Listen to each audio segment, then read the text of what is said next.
Hey Toolurinos, here's a blast from the past. This was the printer I had as a child with my Commodore 64, which I also still have, but I hooked it up to a old but somewhat more modern computer, and wouldn't you believe it, Amazon you can still get the ink ribbons from Amazon. So let's see if this thing's gonna print what I want.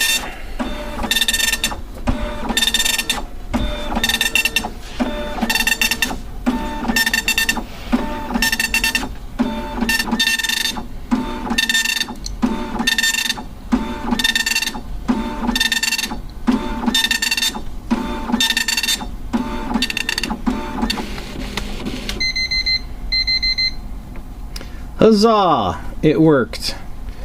I'm not quite sure why, but the sound of that dot matrix printer somehow feels comforting.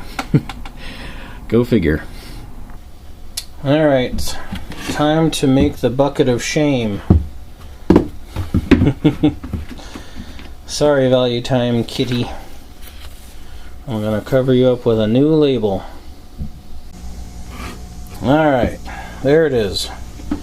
Bucket of shame. Covered in packing tape to keep it from getting all messed up and gross in the shop, and ready for its victims.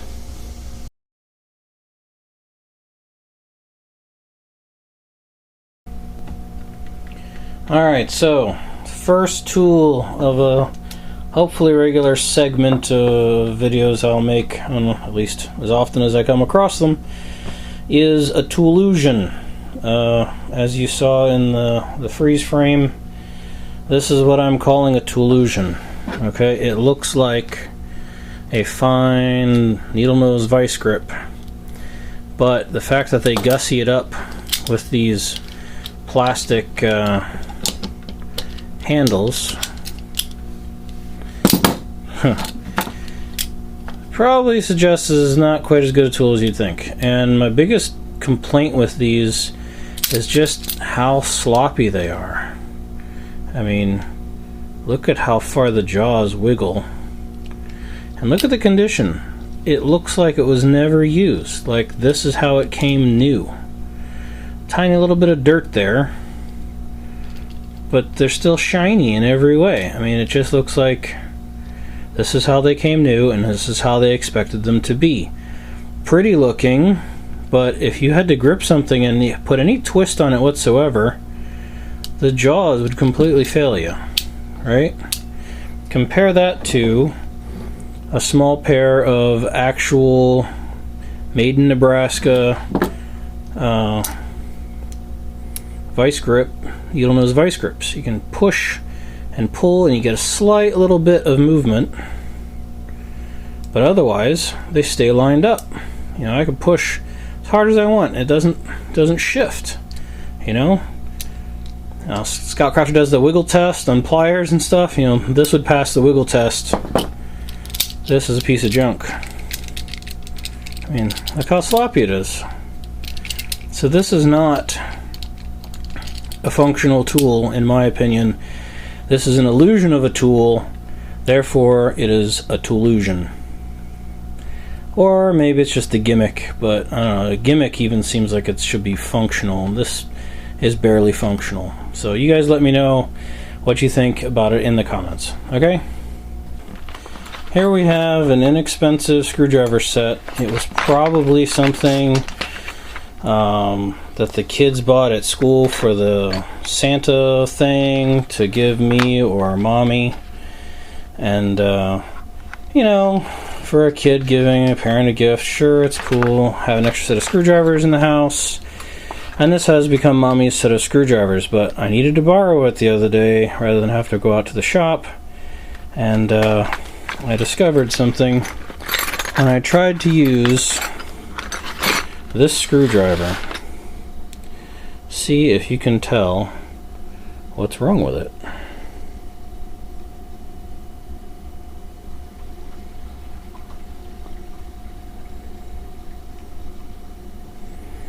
The tip is not ground correctly. It's so off-center and so crooked, it's useless. It wouldn't seat in a Phillips head screw properly. And I thought I was, it was me at first, until I took a close look at the head and was like, wait a minute, that's just junk. Could I regrind it, reprofile it, and fix it? Yeah, I could, but you know what? Again, this is a piece of junk. Definitely, to me, this is a Toollusion. This whole kit probably cost, 20 cents to make in China or someplace, and it was probably sold here for $3 or something. So, is it worth it? Probably not. Definitely a Toollusion to me. So, you guys let me know what you think, if you agree, disagree. So here's another tool that says it's a universal wrench. Made in Hong Kong. Says right there. And it looks neat and it looks cool, and it's like, oh, I get it. You put the nut in here, the bolt in there, and it self-adjusts to whatever size with this cam action, so you can turn it. Well, it won't really apply to every application, because this is not the full thickness of this.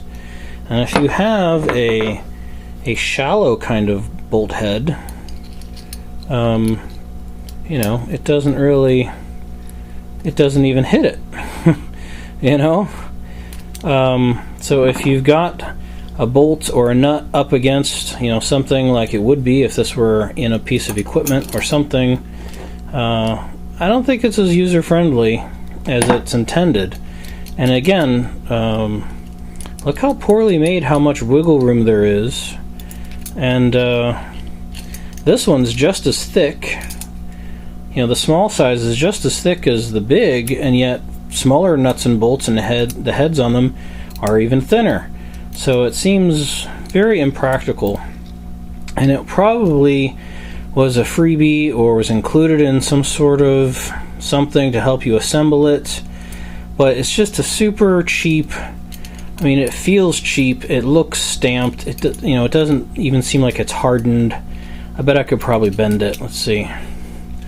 Yeah, no problem. It hardly took any effort.